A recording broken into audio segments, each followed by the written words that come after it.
Hello, everybody. Welcome to another episode of Hawk Blogger Mornings. I'm Brian Nemhauser. You can find me and all the stuff we do here on YouTube, TikTok, Instagram at Hawk Blogger, as well as the audio versions on Apple Podcasts and Spotify. And if you like ad-free, patreon.com/hawkblogger. You can get ad-free versions of the show, as well as get access to the Discord server where we hang out all the time with a nice growing community. And on Saturdays, especially the Saturdays after a Super Bowl victory by your Seattle Seahawks, we bring on Jeff Simmons, who's back in the friendly confines of Canada, basking in the glow of what was a great week. How are you doing, Jeff? I'm doing great. I'm still on such a high from last weekend and still trying to go through my phone reel and try to catch up on everything I missed, and getting to watch like the TV broadcast has been really cool because I didn't get to see it. And I did a show with Rob yesterday, kind of reliving that, and that was really fun to go through our experiences together. And yeah, the whole thing just feels like a dream still. And I keep thinking I'm going to wake up and this isn't going to be real, but I'm still living on a crazy high, man. It is. I mean, my wife, she's like, "How are you doing this morning?" And she's, we do that every morning. I'm like, "I'm great." I'm great. I don't know when that'll stop, but I'm like, it doesn't matter if I slept 5 hours. I've actually been sleeping really well, to be honest. But man, it's so nice to be Super Bowl champs and to, have some free time to just not be, cramming for the next thing. And honestly, you and I love the off season, dude. I like the offseason when it's not a Super Bowl winning team, let alone when you've got that in the bag to begin with. So we got a lot of offseason stuff to talk about today. We'll have a visit from our favorite Twitter patrolman, and we'll talk about some other stuff as well. Before we do that, I was talking yesterday just about lessons learned from this past season. And I think some people are, in my mind, taking away some odd lessons from the season. And I think there's people outside Seattle that are like, yeah, you need to, like, they're trying to replicate Mike McDonald's defense. And so I'm like, that's not it. It's not it. It's like saying try to replicate Sean McVay's offense. Like, not going to happen. So I'm curious, before we get into all the other offseason stuff, there's a lot of news to get through, but what were your lessons? And, some of the stuff I talked about also was like roster management and cap management and stuff like that. So what are your top couple things that come to mind for you? The biggest one I learned from them was alignment in a whole building, alignment in drafting, alignment in free agency. And we really saw it last year when McDonald got here and they were scrambling to put together a staff and they didn't really know who the free agents were that fit. And one of the reasons we all liked the Kubiak hire initially was because he had a whole staff of people to put together. But what really came with that whole staff is the front office and the coaching really meshed. And really that's been an issue in Seattle, where they were transitioning defenses to the Vic Fangio style, and the front office were picking players that didn't really fit, and they were cycling through defensive linemen. And this offseason really felt like they hit that alignment level. And so many of the good franchises probably have that, but with the Seahawks, you really saw it. And you did a show on this yesterday where the free agency and the draft, obviously the draft is always going to be important. I didn't learn anything new about that. When you hit on first rounders like the Seahawks did, that's going to be great. But the alignment in the building, and DeMarcus Lawrence, his connection with Aiden Dirty, and Cooper Kupp's connection with Jake Peets, and the whole thing, understanding it all really started with Ernest Jones and kind of what took off from there. But really, when they got the alignment correct and the kind of like Gray Zabel fitting into this system, they might have taken a different offensive lineman had they had a different coaching staff. And just finally having like the front office knowing it. I think it really started. I think John Boyle did a really good job at the Senior Bowl last year when he put out an article about how Mike McDonald went through with the front office and talked about what he wants at every position. Mm-hmm. And it seems like before that, it felt like me and you were doing shows about this where they felt just disaligned in terms of who the front office wanted, who the coaches wanted. We were always unsure who was doing this. And I think that's what made the beauty of this offseason. Obviously, they hit in the draft. But I think having that alignment, and it really that was my big lesson from what that's matters. Such a good one. I can't believe I didn't even bring that up yesterday. I think that's maybe the biggest one. So great start as usual from Jeff Simmons. What's your second? My second is there's sort of a misnomer about their dead cap situation that I actually think might be a situation that actually really, really helped them. And everyone's like, well, Seattle burned all this salary cap space. Like, imagine what they could have done with an extra 80 million. Everyone knows like that's dead cap is like when you sign a bad player, like let's say Draymond Jones, you pay for Draymond Jones, it doesn't work out. You got to admit a loss. And I thought you made a really good point about ownership, but what a lot of people don't realize is actually, I was doing some research last time. Mike Sando actually wrote a piece about this, how the Eagles are using dead cap as a way to like save cash in the future and actually use it as an advantageous strategy. So I was reading that article and I started thinking about Seattle's situation. I looked at the number, and of the 80 million, 40 of it came from DK and Gino. So those were not bad contracts that they had to admit mistakes on. That dead cap bought them Nicky Minwari and arguably Jalen Milroe. And then when you think about it further, because of me and you, Brian, I think Brady's done a really good job explaining cash versus cap. Everyone focuses on that dead cap, but they actually saved a ton of cash with a lot of those moves, because dead cap comes from cash you've already paid out that just hasn't hit the salary cap books. And because of that dead cap they actually took on, they were able to save a ton of cash from DK, from Gino, from Tyler Lockett, and all these numbers that look bad in the accounting books. But that actually allowed them to give out big signing bonuses last year, which bought them Sam Darnold, it bought them DeMarcus Lawrence, and it bought them Cooper Kupp, which they had to pay a lot of. And you made the good point about ownership. A lot of people aren't willing to admit those mistakes. But all this dead cap that seems to be bad, it bought them Nicky Minwari, and it bought them the money to sign all these guys in free agency. And not only that, if you look at the cap they actually saved by cutting those guys, that actually got them the 31 million they saved from Gino, bought them Lawrence, Darnold, and Kupp year one cap hit. So everyone looks at this dead cap like it's some sort of like, and the Seahawks were fortunate, obviously. They have, I think you said yesterday, over 20 players on rookie contracts that are contributing. But that dead cap actually bought them a lot of players. And so everyone looks at this like it's some sort of admission of mistakes all the time.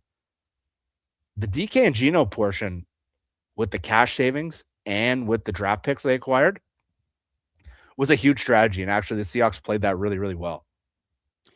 That's interesting. Yeah, I was glad to hear you had some stuff to say on that, and it's interesting to hear. And the other thing that's funny to me, Jeff, is I think I saw from you, I don't know where I saw it, maybe it's on Twitter, that you're like, you tried to fire up like a mock draft and you just couldn't do it. I'm in the same place. Like, I thought maybe you and I would do our first mock draft today. Nah. No, we'll be at the combine, a week from tomorrow, or at least I will, a week from tomorrow, and then you'll be there soon after. And next Saturday we'll do a mock draft. We will. But next week I'm gonna have some draft. I'll have Dane Brugler on. I'll have Ryan Fowler on. So we'll get draft stuff going, but it's not time yet, man. I know for everyone else it is, but I'm not ready to stop talking about this team quite yet. So, and that's been the most surreal thing, honestly, for me, because I usually at most teams, fans are by January 1st, you're pretty much done and you're looking towards the offseason. And I love the offseason. And I'm usually, especially with these simulators that come out by this point in February, we're usually like deep into this stuff. yes, and we're learning all. Yes. This is my process because I don't watch a ton of college football. I get really into it in January and start learning everything. And the fact that I tried to open one, I can't remember. It was an ESPN one that came out. I read two names. And I'm like, I can't do this. I'm not here. It's weird. It's weird because this is what I'm so excited about. And the fact that like the parade was 3 days ago and like the 40-minute mic'd up video. I don't know if everyone's had a chance to see that yet. If you want to relive the Super Bowl in the best way, go watch that video. And I'm just not there to think about the offseason yet. I'm still trying to enjoy what just happened. Yeah. Honestly, I haven't even finished watching the broadcast version of the Super Bowl yet. I did watch that mic'd up, which was awesome. It was so I mean, the Patriots seemed to, especially Vrabel, seemed to know that they were going to lose like early on, or like that his team's psyche was that fragile that like in the first series, he was encouraging them. And I mean, I don't know. It seemed like he was coaching kids or something. I don't know. It was a really weird vibe. So I had the same thing, and I put out my takeaways. Most of my takeaways were things I saw on the Patriots side. And after the first series, they're like, keep your head up. Make sure they're talking to them like they've lost already. And it's shocked me, just everything we know about Vrabel. And he was the part of the New England that scared me the most. Just seeing the vibe of his team and seeing his energy on the sideline, it's almost like he knew they were going to lose going into the game. And just seeing, I wonder when he realized in the week that we just can't block these guys. And it's funny, I actually went back to our Real Hawk Talk chat. And I think it was January 25th. I wrote, once Will Campbell has gone back, their pass protection has been a disaster. They're not going to be able to block the Seahawks. This is a huge advantage. And it played out. And Vrabel must have known somewhere because his energy and the way he was just trying to like keep them from just like completely tanking very early in the game when it's 3-0. It seemed like he just knew they were screwed right away. Yeah. I don't know. I loved watching it. I'm gonna watch that mic'd up a bunch of times, and So good. the vibe was just weird, man. It was just weird. At like for the Patriots, it just all along. I mean, I'm not gonna spend much time there, but it gets weirder when you go on to Twitter now, where you got Patriots fans in weird delusional states. I quote tweeted someone this morning who was like, I want the Seahawks week 1. And I'm like, no, you don't. No, you don't. Like, there's no way you want the Seahawks to play the Patriots week 1. Like, maybe you want them week 18 after your baby boy quarterback grows a pair and can actually handle the Seahawks defense and is like, I don't know, like maybe, but like, you don't want this smoke. Like the Seahawks will absolutely destroy them week 1. Like, I don't know, man. Whatever. I want to get into the news because there's so much of it and it's going to take up a lot of time to get through and talk about. Before I do that, a couple house cleaning things. So for people that don't already know, we are doing a live event next week with Brady Henderson and Mike Sando as special guests. This is going to be at Lowlander Brewing. It's the old FX McCrory's. I'm also going to be signing copies of my book, which, by the way, I got copies of, man. I got copies of my book. It's so cool. Let's see if I get that in there. Yeah, it's so cool. We did not care. And so that was fun. And so I'll sign that. There's actually, I'll give you the real update here. There are only 3 VIP tickets left for a signed copy of the book. 3 left. You can get tickets to the event at hawkblogger.com/event. hawkblogger.com/event. And if you want a copy of the book separately from the event, it's apparently everywhere, Jeff. I didn't realize this till yesterday. I knew it was going to be at Costco, which I was very excited about because I'm a loyal Costco shopper. Someone said they wanted my Kirkland signature, which I thought was pretty funny. But it's at Barnes and Noble. It's at like Safeways and Albertsons. It's like, it's all over the place. Somebody said it was at Hudson, like thing at the airport, the Hudson, whatever. So go out there, get the book. Let's make this as big of a seller as we can and let people know how much we love the Seahawks team. So that is the quick house cleaning about that.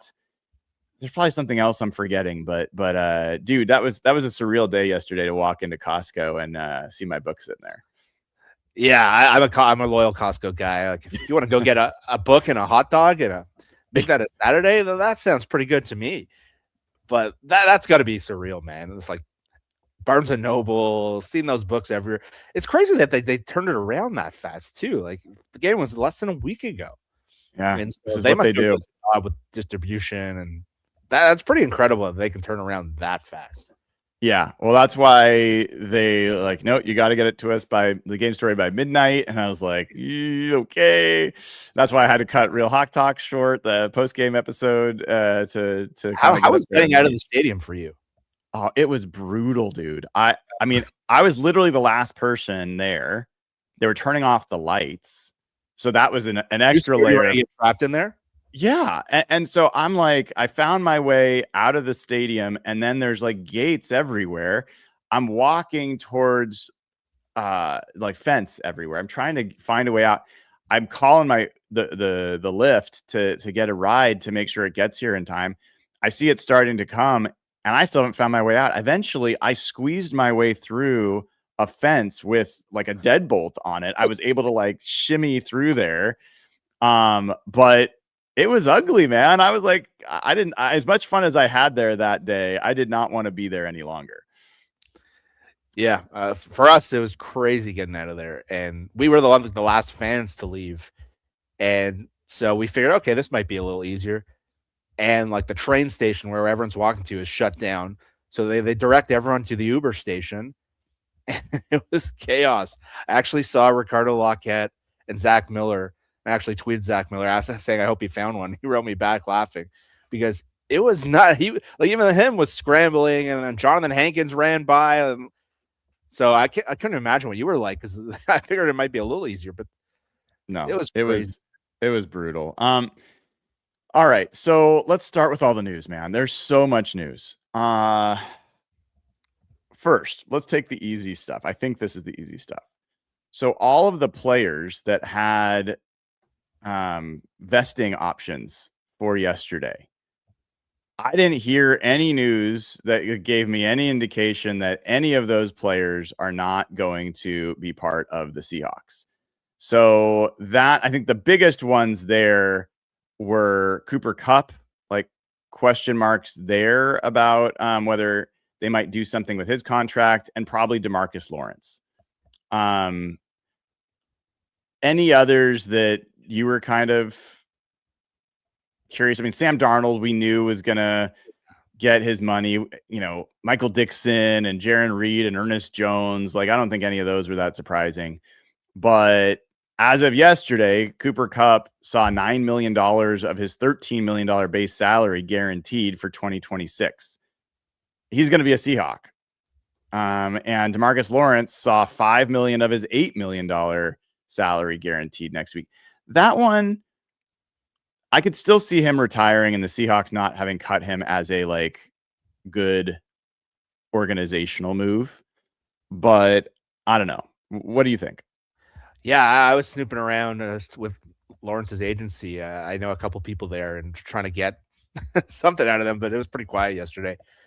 And just watching Kupp on like the Kelsey podcast, I caught a bit of that, and it just seems like these guys want to be around for. And you saw JSN's tweet last night. It seems like that's the kind of the vibe.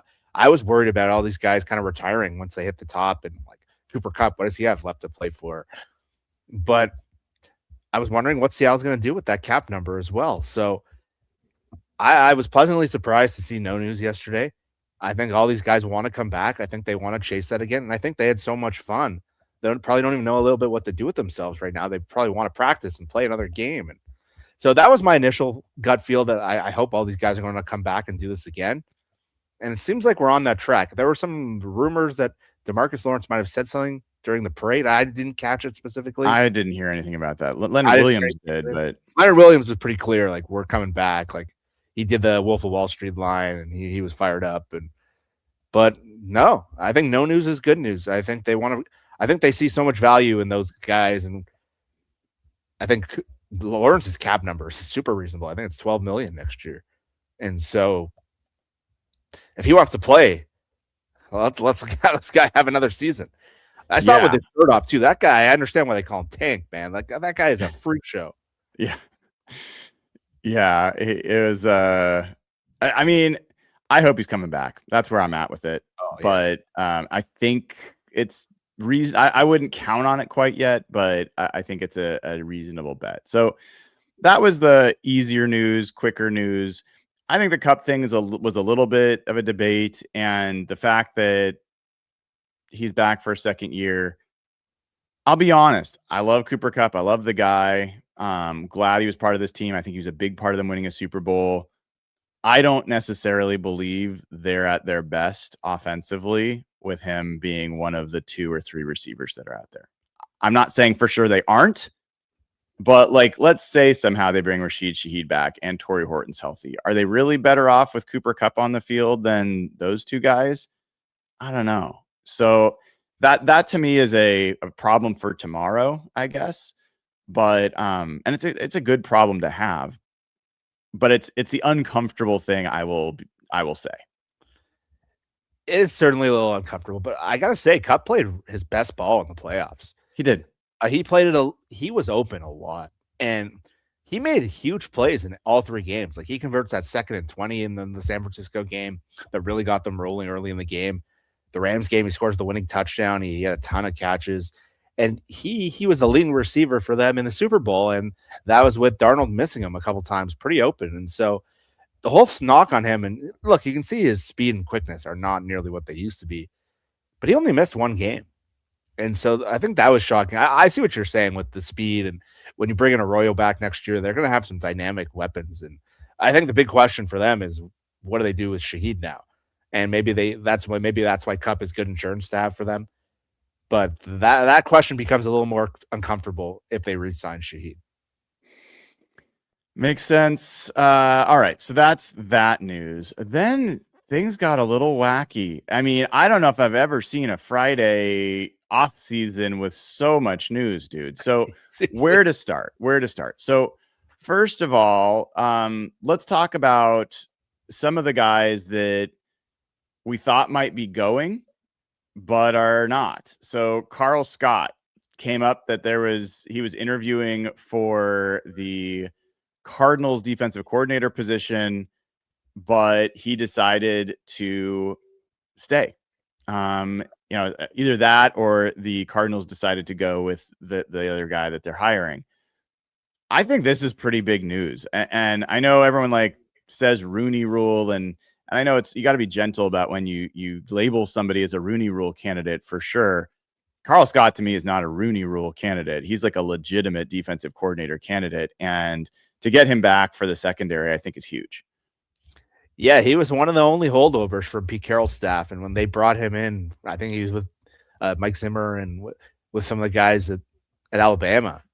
He is the one guy that Mike Macdonald identified as a guy in their staff, and I think that's a situation where I think the Seahawks were fortunate. They had a deep run, and teams might not be able to wait for him because he's a highly regarded coach. He was really well regarded with Nick Saban. He coached a lot of their defensive backs, and through different groups of Seahawks coaching, people have spoken very, very highly of him. So his natural progression has seemed like someone's going to want this guy as defensive coordinator, from the work he's done with so many different DBs in Seattle to being a part of the team. But I think the Seahawks being around this long was pretty fortunate. And yeah, I figured maybe the Cardinals would hire him. That would make sense. You want to pick apart this defense, and they kept the in-house guy. And so I think sometimes you get lucky that you get to, like, the Chiefs get to keep all their coaches all those years because they kept going on those runs and the continuity. And so when I saw that news, I took a nice deep breath. Like, to keep that group with those defensive backs and so many young players, that's a huge win for the Seahawks. Another name that was requested was Justin Outen. The Raiders requested him as a run game coordinator, which is interesting. Like, they didn't ask for him to be an OC. So because it was a run game coordinator, the Seahawks were able to block the request, which they did. And Mike Macdonald was pretty clear. I think it was on Brock and Salk or wherever it was, where it was like, if they're under contract, they're staying. Like, we got to do what's best for the team. And so that was kind of a curious one to me, that Kubiak or the Raiders thought the Seahawks would be willing to let Justin Outen go for the same job down there. Like, I don't know. I'm glad he's coming back either way. Yeah, I was confused by that, and I'm not quite sure the angle of Kubiak. Maybe Kubiak was just trying to see how much he could get from them. Maybe trying to see if he could like catch them sleeping. But it doesn't really make sense. If you wanted out, and you could make him the OC, which is a promotion, and you'd be able to take him. And they're still interviewing for that job, and maybe they're waiting to see what happens with the Seahawks and how that falls out. But to think that you could be able to pull that guy as your run game coordinator, a guy that they obviously thought highly enough to promote in season, and maybe missed that quote from Macdonald. But yeah, that seemed a little curious. And it seems like Kubiak overall, big picture, seems to be kind of a similar spot that Macdonald was his first year when he was kind of scrambling to hire a staff. and like you're going through this season and McDonald went a little late and you're not really like the other coaches who are sitting there for weeks already having their staff in place. I think some guys come in and they have like John Harbaugh, I think knew exactly who he wanted to hire. I think what happened with Ryan Grubb and they had to scramble and there was a weird search. I think that's what Kubiak's going through. And I think it's been more of a challenge. And it looks like they're kind of pulling names out of everywhere. It seems like he's had more of a challenge to start than maybe they would have thought. Yeah, well, we're going to keep going through that list because I think a good move, I thought, from Kubiak, they requested and are interviewing Jeff Howard, the Seahawks safety coach, for their defensive coordinator spot. And I mean, this is just a testament to how deep the Mike Macdonald staff is. But Jeff Howard, for people that don't know Jeff Howard, this is a guy that Mike Macdonald entrusted to really be hip to hip with Nicky Minwari all the way through OTAs, training camp, like getting him up to speed on the role that they wanted him to play. And he played a really big part in developing Nick. And so he's well thought of in that organization. Mike Macdonald speaks very highly of him. I think that's a smart ask by the Raiders. I think it's also an acknowledgement and understanding that Aden Dirty is already a defensive coordinator and the play calling stuff does not matter in terms of whether you can block. So Aden Dirty's not going to go anywhere and be a DC this year. So I thought that was interesting that they went for Jeff Howard. We'll see if he gets the job, but it wouldn't shock me if he does. No, he's a very logical candidate. And if you watch Mic'd Up, Jeff Howard's right there with McDonald a lot of the game. And I think it's the first person he hugs when they win the Super Bowl. And they obviously think pretty highly of him. And he's got a pretty good reputation. I think he's been with Kubiak in other spots in the past. I think they worked together. Vikings. Yeah. And so that would be a logical fit. But the fact that the Seahawks are this deep at coaching where you might rank it Dirty, Scott, Howard, that the Seahawks have that level of depth in their coaching staff. But yeah, he would actually be a pretty logical fit. They have a background together. They've worked together at different spots. I don't know his play calling acumen or his defensive. It's a big jump in terms of what he's doing now. But the fact that they were able just to transition to someone Scott had interviewed there and some of the other guys we'll bring up later already were candidates there as well. But yeah, I think it says a lot about the Seahawks. And I think that would be a tough guy because I think Mike has a really strong respect for him. And I think they think very highly of him based on what I've seen and what I've heard. All right. So now let's get to some of the guys that they added. And I mean, we'll talk about the implications here, but I got to admit, Jeff, it was surprising to me how aggressively the Seahawks moved and the quality that they were able to add, given that they were the last team out there looking, right? And so the two names that jump out, Daniel Stern, who was Ravens passing game specialist or had some whatever title. His title honestly doesn't matter. This guy is like a wonderkind of analytics, help them decide a lot of things about whether to go for it on fourth down, about different situational stuff, game management. And I think this is a huge friggin' ad for the Seahawks that they were able to get Daniel Stern, who I think had some interest from a number of other clubs. I just think it says so much about Mike Macdonald that he's going through an offensive coordinator search. They're just days after winning the Super Bowl where I imagine you just want to sit back, smoke a cigar, start partying. And that it'd be so easy for you to rest on your laurels. And again, you saw, like, for example, what Pete Carroll did with his staff all these years. There's a lot of guys he knew, and obviously, but Macdonald does know Stern, but I think it says so much about him that he's already looking how to get better. What are the edges that we can get better at? And Peter Schrager, who I've taken my swipes at over the years, did a really cool segment with Stern a couple years ago on Good Morning Football when he was working the NFL Network, just kind of going through his, and people saw like passing game or quarterback coach, and that's not really where his reputation is. He's probably gotten in on that side a little more, but his more of like the brilliant mind, a strategist, somewhere to John Harbaugh on that staff had a really high respect for. And I imagine based on what we know about Mike and what we know about his love for like analytical models and game management, I imagine adding a mind like that to their building had to be really intriguing. I imagine those two must have clicked completely when they were in Baltimore. And Yeah, Seattle didn't do a ton of great work on fourth down this year. They're one of the least aggressive teams, and they've gotten a lot better at game management. I know their analytics team with Ayers and Patrick Ward, that they were really happy at that. But to sit there less than a week after winning the Super Bowl and continually trying to add to your building and chase these edges, again, I think that says so much about who Mike Macdonald is, what makes him special. Because I think so many other guys would have been like, "Yeah, let's just run it back. Like, we don't need to worry about anything. We just won the Super Bowl." I feel so good about Mike Macdonald seeing a move like that. Yeah, well, and they weren't done with Stern. They also hire Zach Orr, who was worked under Mike Macdonald in Baltimore and then became the defensive coordinator. And he turned down defensive coordinator opportunities to be the inside linebackers coach for the Seahawks. And the interesting thing there, Jeff, is that Kirk Olivedati is already the inside linebackers coach for the Seahawks. So no one said what this means for him, but adding Zach Orr, who has play calling experience, is a really fascinating move because you've got Adam Dirty, who I think I've been pretty clear since the first time I met that guy. I think he's going to be a head coach. And he got some head coaching interviews this year. I think next year it's very likely he's going to get one of the openings that comes up. And now we've already talked about Carl Scott being a potential DC in waiting. Now you've got Zach Orr, who's already been a DC in waiting.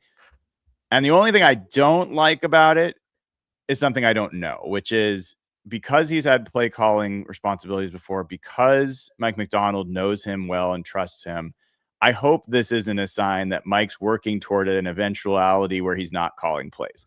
I don't want him to ever stop calling plays.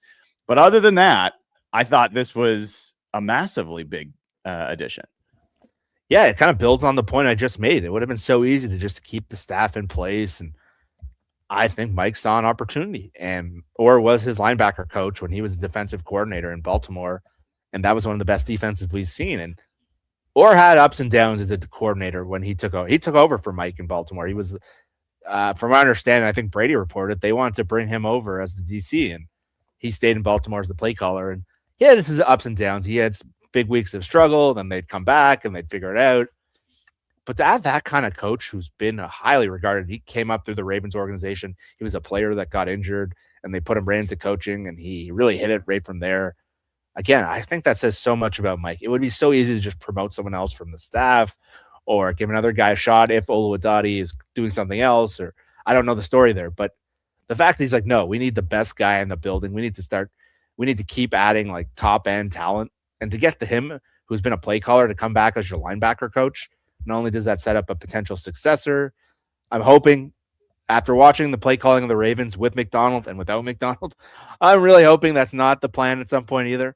But again, I think it comes back to my overlying point. I think it says so much about who Mike is. The fact that he keeps wanting to add the best of the best. And Zach Orr is a fantastic linebacker coach. And the fact that they can add him this late into the offseason, a guy that turned down other opportunities to get more money, to get better titles. I think it says a lot about just Mike and the fact that people are going to want to come to the Seahawks now. Everyone called him the Sean McVay of defense. I think it was Ian Rappaport or Garofalo who. That's what happened with the Rams. They would just line up coaches and that people would want to go there. I think that's what's going to happen with Seattle, especially they've won this quickly. Yeah, and I mean the two openings that I had heard him connected to was I think the Cowboys and the Raiders. So Kubiak, it's got to be like, are you serious? He's not even on your staff, and he's choosing to be the inside linebackers coach instead of my defensive coordinator. Are you serious? Like, that's a really big testament to one, like the relationship between Zach and Mike, and two, you remember when the Seahawks were the big bad bullies on the block back in the LOB days, and people like Pete Carroll created a destination. Free agents wanted to go there.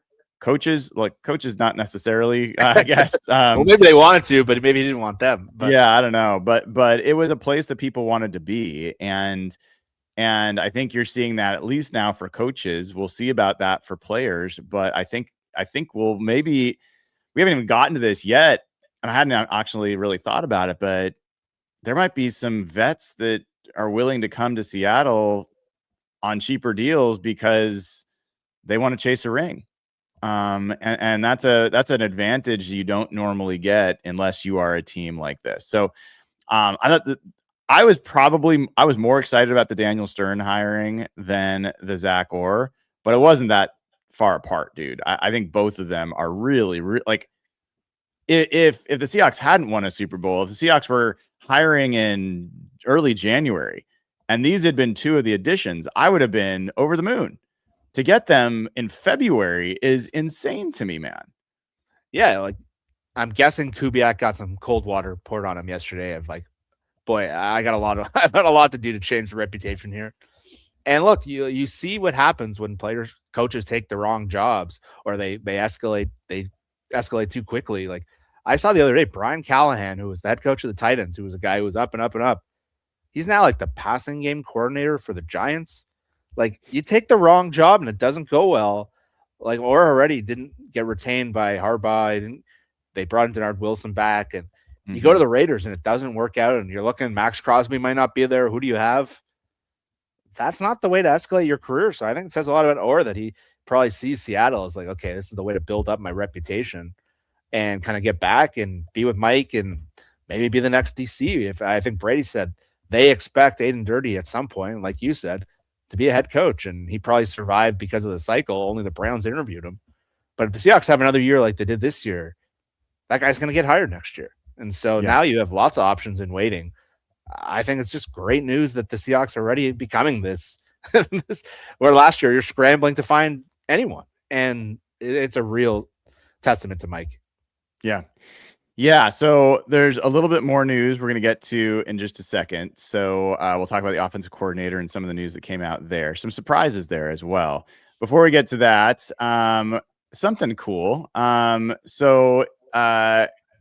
If you haven't already checked out Sleeper and their new team picks, it's very cool. This is a look at where things are for the Masters. And I'll just say it's crazy to me we're already talking Masters, Jeff. But, you got Scotty and Rory and Bryson. I don't know who's going to come away with it this time. I think some people like Spieth in it. But, yeah, if you haven't already, take advantage of team picks over at Sleeper. And then if you haven't used promo code HawkBlogger15 at simplyseattle.com, you should. In fact, not only do they have this amazing promo code for 15% off at simplyseattle.com, but Simply Seattle is going to do a pop-up stand at our Real Hawk Talk live event next Friday at Lowlander Brewing. So we're going to have the table of some Simply Seattle gear. You can go and buy it there. So we're going to have a lot of fun. Brady Henderson and Mike Sando will be there. So that's going to be great. And outside of that, I mean, folks, if you haven't already, go to hawkblogger.com/event, get tickets for the event next week. Go to hawkblogger.com/book. Buy the book, and I hopefully you will enjoy it. I certainly have enjoyed watching people send me pictures of it. If you get it out in the wild somewhere, shoot me a picture, man. Shoot me a picture of you with the book wherever you are that you get it. I would love that. All right, so back to more news. The next bit of news, Jeff, offensive coordinator. And a couple things. So one was there was a guy from the Arizona Cardinals that was mentioned as interviewing for the job with the Seahawks. His name is Daniel Sanger, I believe. I'm getting that right. I'm looking through my feed to see if I've got it correct. Poor guy deserves at least to have his name right. Connor Sanger, not Daniel Sanger. Connor Sanger. Daniel Home Alone. Yeah, sorry. He is the pass game specialist for the Cardinals. He is a very green, and so I think this might be a Rooney Rule thing. You do have to interview two minority external candidates in order to be able to make the decision. I don't say that lightly. I'm not trying to, minimize who this guy is and what his potential is. Maybe he ends up getting the job, but at least there's some question about whether or not. I mean, his resume is not deep, so that makes me wonder about that. But then this morning, Jeff, I thought an interesting name, Brian Fleury, the 49ers tight end coach, is reported by Adam Schefter, is interviewing today for the OC job. And he is not a minority candidate, so this is not a Rooney Rule thing. I have some thoughts about why, but I'm curious what your thoughts are. I think my thoughts is it's a clear indication they don't want to leave the Shanahan-Kubiak tree. And I'm guessing they were probably impressed with the work that they did with Jake Tonjes. But I think a lot of their internal candidates, they could be looking at guys from the Ben Johnson tree or other trees or different passing games. I think it's just a clear idea that they really liked how the Shanahan-Kubiak offense connected the whole football team, the complementary football. And I don't think they were going to be able to pull Clay Kubiak out of there. And he might be the next closest coach. And he doesn't have an extensive background. He's been like a quality control guy. He started on defense. So I think Mike McDonald would like that kind of background where he's been like a film expert.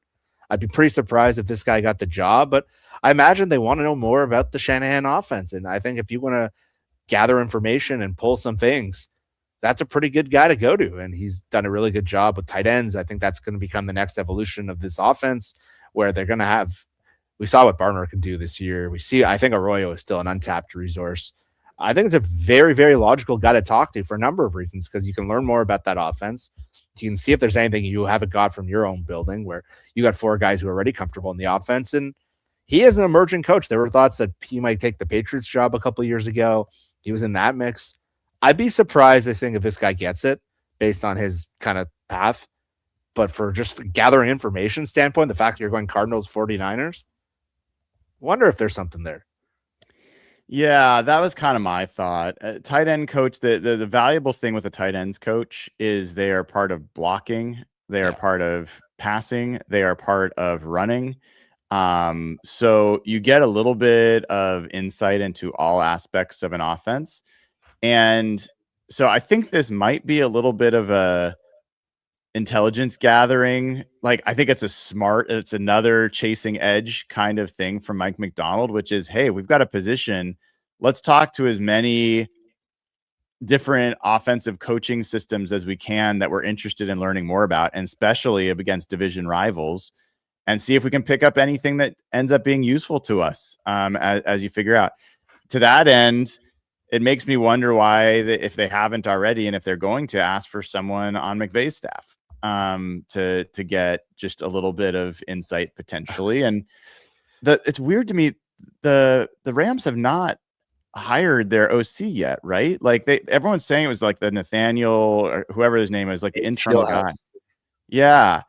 I don't know why they haven't done that yet. And if they haven't, why wouldn't the Seahawks request him to be a candidate to talk to him? Yeah, if I'm Seattle, I want to learn more about the McVay offense, because they have had Cooper Kupp in the building, but they didn't seem to get better at stopping them. But yeah, it's been weird because they also added Cliff Kingsbury, and they haven't really announced it yet or come up with a title. And I don't know if there's an internal issue. It's been a little odd that that's just been sitting there, and because that Shieldhouse had gone down to the finalists with the Browns, and we thought, okay, the Browns hired someone else. They lost Mike LaFleur to the Cardinals, most obvious promotion you can think of, but no news on that yet, and no news on Cliff Kingsbury, who's reportedly going to join their team. So, yeah, I think if the Seahawks could talk to him, that would make sense. Also, he would be the second Rooney Rule candidate to add to that. But I don't know. I don't know what's going on there. I think that would be their next kind of talking point. And I don't know. I wonder if more names will emerge, because I think this is going to get done pretty quick. Yeah, I'm expecting early next week. But maybe that's not realistic. But I would guess that they want this done by the combine for sure. And the nice thing is, once they get that, I don't think there'll be a lot more to do in terms of coaching, right? Like it's too early to say, but here's what I think's going on, Jeff. I want your take on this. But I think that if the Seahawks do not pick Andrew Janocko, then Clint Kubiak's going to request him to be interviewed for that, and he will likely get it. Yeah. If that happens, then I think John Benton stays. I think Justin Outen stays. If Jake Peets doesn't get the role, maybe he leaves. I don't know, but um, generally speaking, like I feel like the Seahawks are in a pretty good spot. Do you have any gut on where you think they're going to end up on the OC? Like, who knows with Mike? Like, whoever impresses him in that room is going to probably get the job. My thought has been Ouden, and just seeing the fact that he got promoted in season and immediately turned them around. He's been a play caller before, and it would allow kind of more natural progression for Pete's and keeping Benton. And the whole staff just seemed super aligned in that fashion. And he was actually ahead of Clint Kubiak in Denver when some of those. It's not easy to call play calls for Russ. It's very challenging. We've seen that with a lot of guys. And I always thought there, but I've heard Brady on the radio this week kind of saying Janoko is the favorite. Yeah. And that one, I always thought he was just the guy who would go with Kubiak. And if it's Brady saying it, I got to put some kind of credence on it. And so I've kind of been waiting for him since I heard Brady say that. But to me, it's always been the names I had heard coming out of the Senior Bowl were Ouden and Arthur Smith, who eventually signed his deal with Ohio State. And we haven't heard that name come up. So guessing I'm still thinking it's going to be an internal guy. They probably just want to make sure that if they talk to an external guy, would they keep some of these guys in staff? Are they better? But yeah, I my gut would be Ouden. I think he makes the most sense. Yeah, I honestly don't know. I don't know. I would be. I don't even know who I'd be most excited about in that group. I really like Justin Outen. I like getting to know him. I think Jake Peets is a super smart guy. I don't know Andrew Janoko as well. We talked a little bit last week, but not nearly as in depth. And then Mac Brown. I mean, he's really well regarded, and it would kind of be cool if he got it. It would probably indicate that he's maybe an up and comer that is coming out of nowhere. So I don't know, man. I'll say this. It used to be this thing that everyone would say in PCJS they trust Pete Carroll, John Schneider. I think that got quickly after a few years that faded. I feel that way about Mike Macdonald. I trust his process. I trust his evaluation. And everyone's going, oh, he blew it the first year with Ryan Grubb. I don't think that was not a Mike Macdonald evaluation process. That was a rushed and heavily influenced by John Schneider process. And that doesn't mean John's bad, but it was like, I just don't think that was accurate representation. I think he's been ready for this. And I think he's going to make a good call with whoever it is. That's where I'm at. Yeah, I think the year with Grubb probably really solidified what Mike wants. I think the quotes from Kubiak this week at his Raiders press conference were very telling about that they challenge the hell out of them every week. And Kubiak even had a quote with one of the local reporters that he hated Mondays because he had to sit down with Mike and get grilled. He had to look him in the eye and have to. I think the year with Grubb and knowing what the opposite, and this is where we talk about alignment again. I think it was so obvious. Mike was taking shots at him every Brock and Salk interview, and you could see it. Just, I think Mike knows exactly what he wants now, and so I'm with you. I feel very comfortable that they're interviewing these people. I'm not like all in on any of these names, but look, we've seen a lot of tight end coaches emerge. Ben Johnson was a tight end coach. McVay was a tight end coach. That's where those guys went right from there. They were never quarterbacks coach. They went right from tight ends coach to play callers, and they're probably two of the best play callers in the league. So if it's an unknown tight end coach like Mac Brown, I don't think that's like a rush to judgment. That could be a really good hire. Or a Brian Fleury, that could be a good hire. We don't know, but I'm with you. I'm in the case. It's pretty hard to go against trusting Mike at this point. I think a lot of the offensive coordinators the first year came from John. Mike Kafka was a guy that they could have looked at this year. They didn't look at him. He's in Detroit in some sort of unnamed role. And I think that was a John relationship with Andy Reid. And they were just kind of get Mike started, and he had to fill a whole staff. I think the fact that Mike keeps looking at the same tree, I think he knows exactly what he wants. Yeah. Well, let's talk to our favorite Twitter patrolman. Before we do that, I'll just say I love Jeff. I loved JSN tweeting yesterday that we want back to back. It's not even a week since they won the Super Bowl, and he's already talking about repeating. I got a quote from Nicky Manwari the night of the Super Bowl in the locker room about that we're going to go back to back.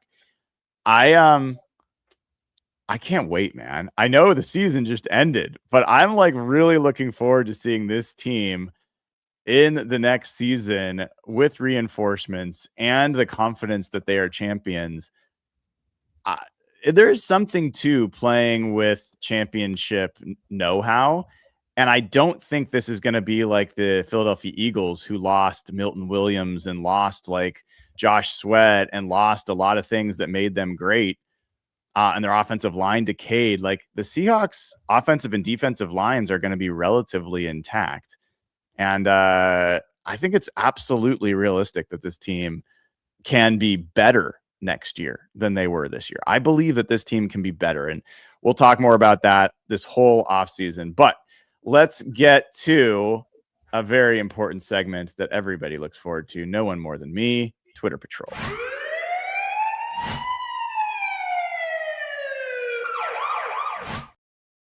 All right, Jeff, who is getting a citation this week? Look, there was a lot of jealousy going on this week, and Rams fans, Patriots fans, 49ers fans who are trying to cling on to we can go to a lot of places, but we can't do this segment and not dedicate it to someone who may have surpassed our friend David Lombardi as the ultimate pinhead. And I'm not sure specifically who this guy's working for right now. I know he's been a prominent voice on Twitter for a while, but there's a guy named Scott Kazmar.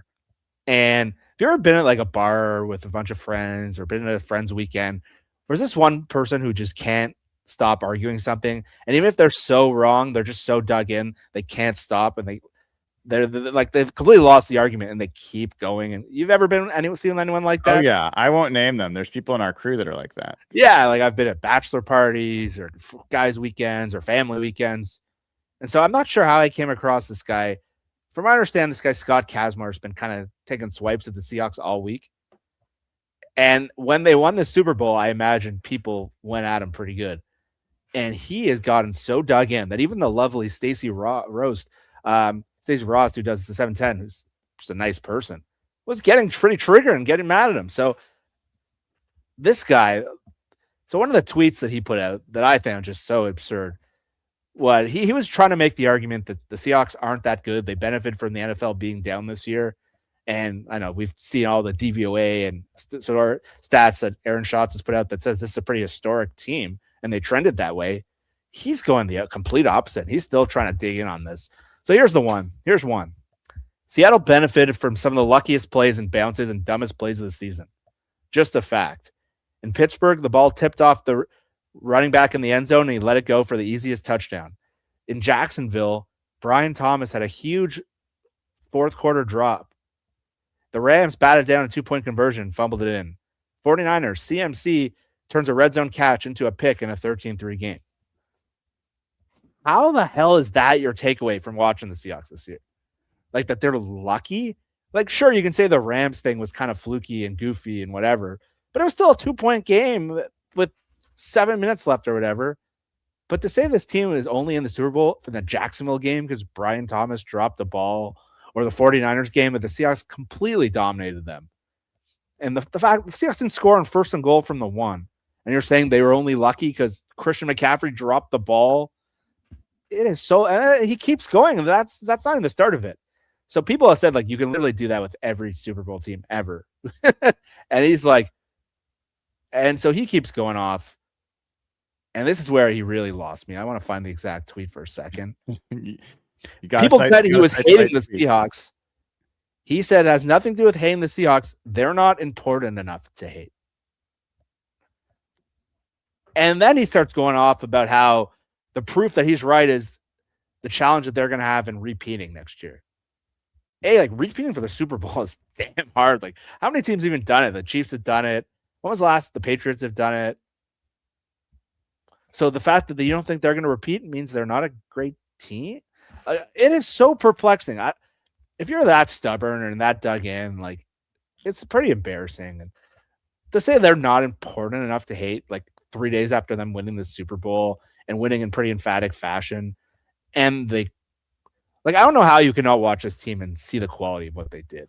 The fact that they were able to hold off the Rams scoring 30 points against them essentially, and hold off that Matt Stafford and that Rams offense and win with Sam Darnold putting up points.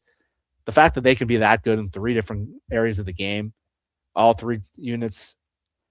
To me, this, like, people were just arguing this guy all week, like, this is an all-time team. And even if you don't think that, even if it's just they're a pretty, like, they're a deserving Super Bowl team. I know some people thought the game was boring, which is pretty laughable. But just go away, man. Just shut up. He was awful. I mean, he was awful. I've ended up, I think I either muted him or blocked him. I mean, he used to have, for people that don't know, he's the guy that did the stat work for Pro Football Reference to have game-winning drives and fourth quarter comebacks for quarterbacks. So all those stats that are in Pro Football Reference came from him. I don't think he might still even do it. And I mean, he was a fine follow. It was like, whatever. But he's gone on, like, he's been radicalized somehow. I don't know why. And it's just like bizarre stuff coming out of that account. And Stacy actually texted me, like, who is this guy? And I was like, do not, like, I've got a general rule. Do not F with effers. Like, just don't waste your time. And he's become an absolute effer. Like, don't waste your time. Anything he says is discredited, honestly.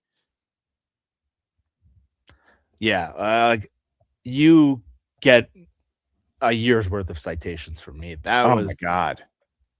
That was as bad as a look. And just, that's what I mean. It's like one of these guys that just keeps arguing. And it's like, you're arguing with no one. Like, no one is sitting here thinking you're right. And he's like, I'm right. The Seahawks are shit. It's just loser behavior. It's very loser behavior.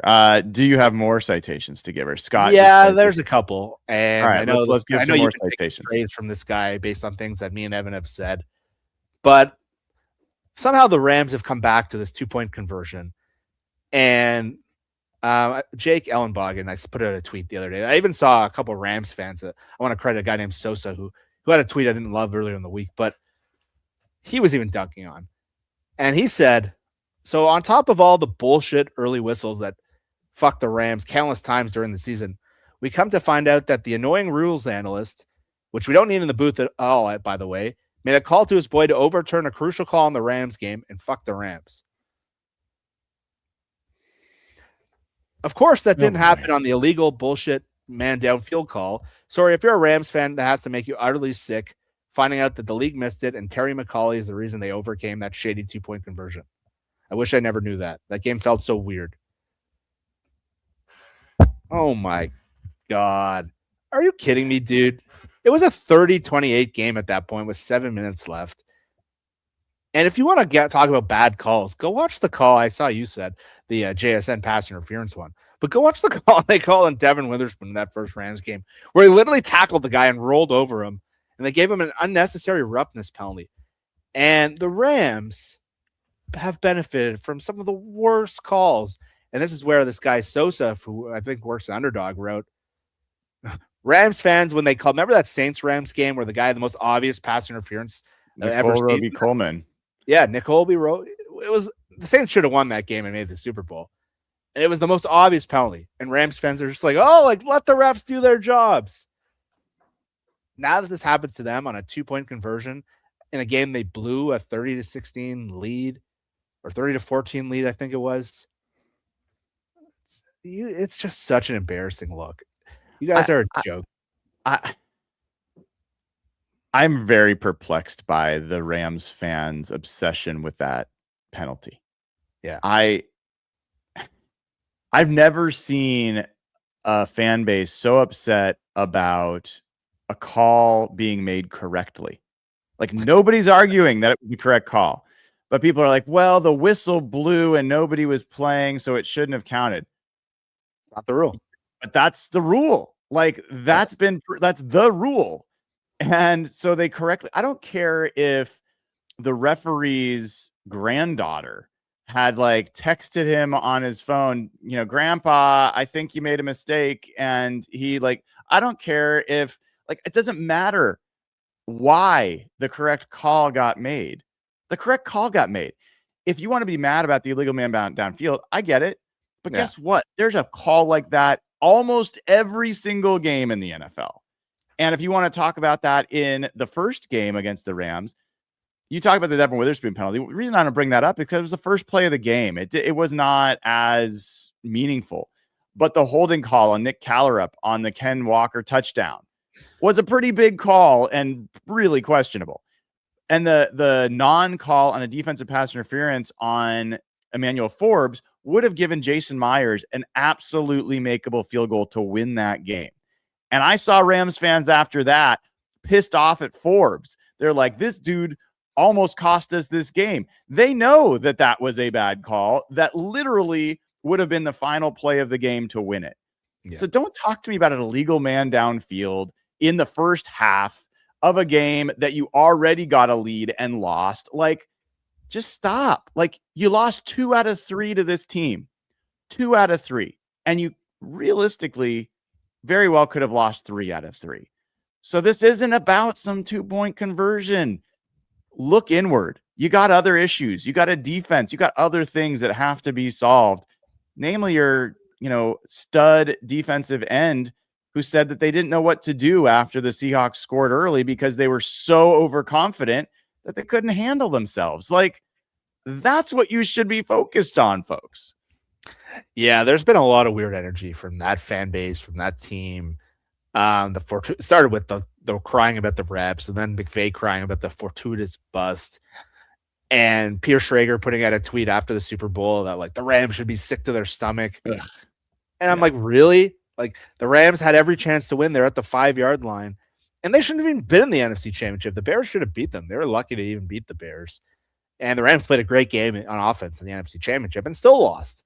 So if you're looking at like defenses, you should be looking at your own defense and at least versus like honest enough. How about your special teams that gave up a punt return touchdown and fumbled 2 punts? Like, yeah, these are all bigger reasons that are actually under your control that you could do something about. It's such loser energy. And it is. They had every chance to win the Super Bowl this year and didn't. Like, the team that should be sick is the Bills. Like, that's the team that should be sick. But again, people were trying to take swipes at our parade from the Rams fan base. Did anyone see their parade? There was like 14 people there. And people are like, Rams fans are getting mad at Ernest Jones. Like, you guys traded him away for a ham sandwich. And then I saw the other day, people were like coming at you. I mentioned this on our show Wednesday. Like, the Mike Silver story was fake. Like, our coaches would never say that with our culture. Like, if you heard McVay after the game, he's acting like a child. And look, I'm glad that Ernest Jones and Cooper Kupp got to rub it in these guys' faces. And we all thought it would be for years, like Pete Carroll had this perfect coverage. Maybe it used to sound like that, but all these Rams fans that are whining and try to make excuses, you all get a citation this week. Love it. Love it. Any others? No, I think I want to leave it for Scott Kazmar. I think there was like 19 tweets I could have pulled where it's just like, that's what I said, back to that example where you're just time and time and time again. So is he your pinhead of the week? He is the pinhead of the week. He is pushing Hall of Fame status with our buddy with the subscription parties. That was wild. I guarantee you, I will never throw a party for a subscriber milestone. And if you do, can you at least let us do it? Like, for sure, he was the one. Ay. All right. Well, that was Twitter Patrol.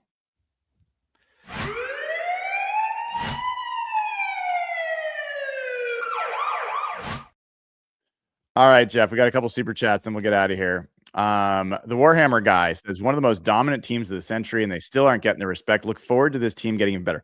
This reminds me, there was one other bit of news that we didn't cover, which is because the Rams and 49ers are playing in Australia, it came out that they might be the season opening game. Yeah. First time, like, it's always the Super Bowl winner who gets to host the banner, raise the banner in their home stadium to open the season. If that doesn't happen, it is in my mind, that's the perfect way to start the next year. A little disrespect from the league, from the rest Like, you don't even get to be treated like a champion. But man, I had to take that everyone hated, and I get it. But I was disappointed that they're going to play in Australia, man. I was like, this is going to be a good excuse to Been go. talking about that for like a year and a half now. Yeah, and they could have been like, it could have been the first game of the season, but I know everyone wants to raise the banner at home, and I get it. I got Quandre Diggs was giving me crap. Yeah, but you had a great response with the kangaroo.